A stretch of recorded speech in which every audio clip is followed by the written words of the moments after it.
Shalom Aleichem. Shalom Aleichem. Shalom Aleichem. Topic for today is God-centered faith. God-centered faith. Christu కేంద్రీకృతమైన విశ్వాసము. God-centered faith. The text is from the Gospel according to St. Mark chapter 11 verse 22.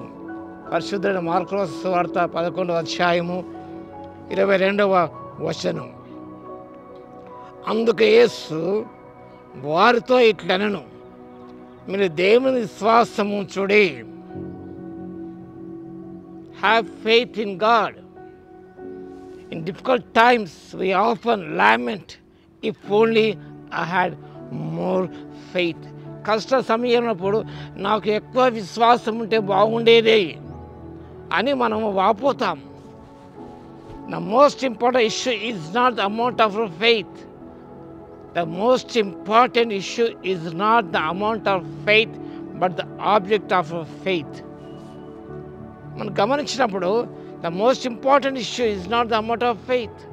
మనకి ఎంత విశ్వాసం అనేది ప్రాముఖ్యమైనది కాదు.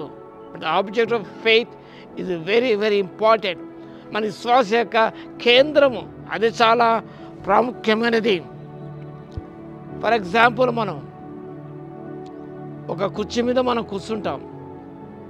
కుర్చీ మీద కూర్చున్నప్పుడు we trust the chair will support us.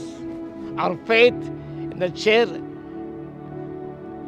not how much faith we possess. ఒక కుర్చీలో కూర్చున్నప్పుడు it can bear my weight, it support us అని చెప్పేసి మన ఆ కుర్చీ మీద మాకు ఉంటుంది. నాట్ our faith, మన విశ్వాసం కాదు. మనం పడిపోకుండా అది మనను నిలబెడుతుంది అనుకుంటాం, కూర్చునిబెడుతుంది అనుకుంటాం. అదే రీతిగా we should have faith not in ourselves but in God.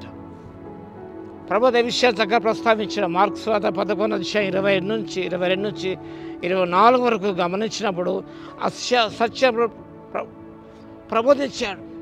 Jesus taught his disciples the importance of having the right object of faith.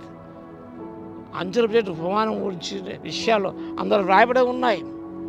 God as the object of our faith. దేవుడే మన విశ్వాసం. He is our object. We can have amazing results through God-centered faith. క్రీస్తు కేంద్రీకృతమైన విశ్వాసం మీద ఆధారపడినప్పుడు we'll see amazing results in our life. మన విశ్వాసం ఆధారపడతాం. It's a wavering faith. అది చెల్లించిపోవచ్చు, అవిశ్వాసంలో కావచ్చు. పేతురు వలె నీటిలో మునిగిపోవడానికి ప్రారంభం కావచ్చు. కానీ మన విశ్వాసాన్ని ఆధారంగా చేసుకొని మనం ముందుకు వెళ్ళకుండా నాకు ఇంత గొప్ప విశ్వాసం ఉంటే బాగుండేదేమో. నిజంగా ప్రభు అన్నాడు, ఇంత గొప్ప విశ్వాసం నేను చూడలేదన్నాడు. Their faith was on God and Jesus Christ. వారి విశ్వాసము ప్రభు యేసుక్రీస్తే ఉన్నదనే విషయాన్ని ప్రభు గ్రహించి నీ విశ్వాసం గొప్పది అన్నాడు. అంటే అర్థం ఏమిటనగా ఆమె విశ్వాసము ప్రభునందు ఉన్నది. Her faith was centred in Christ, not in her self. Her faith. ఈనాడు మనము మన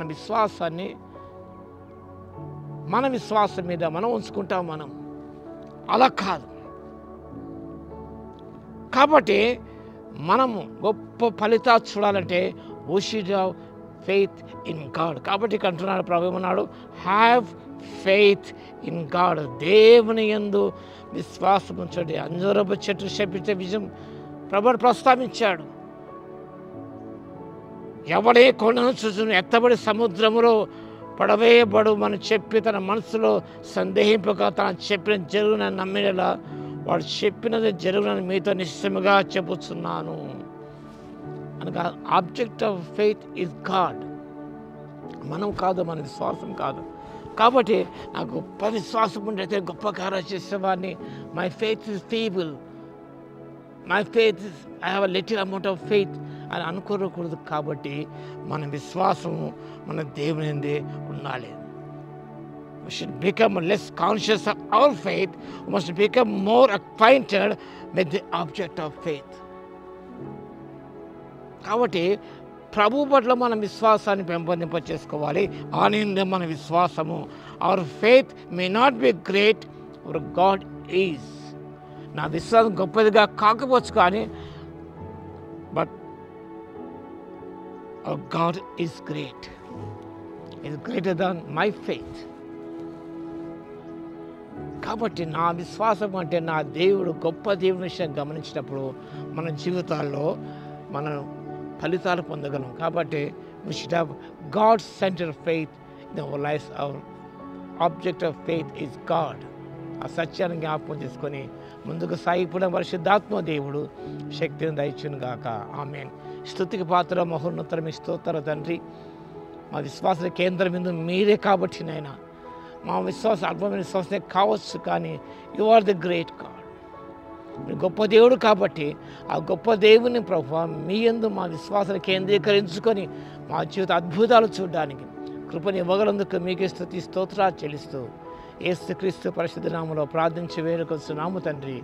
ఆమేన్. మన తండ్రి అయిన దేవునికి ప్రేమయు, మన ప్రభువును రక్షకుడైన యేసుక్రీస్తు కృపయు, పరిశుద్ధాత్మని అన్యోన్య సహవాసం మనందరికీ సదా తోడై ఉండును గాక.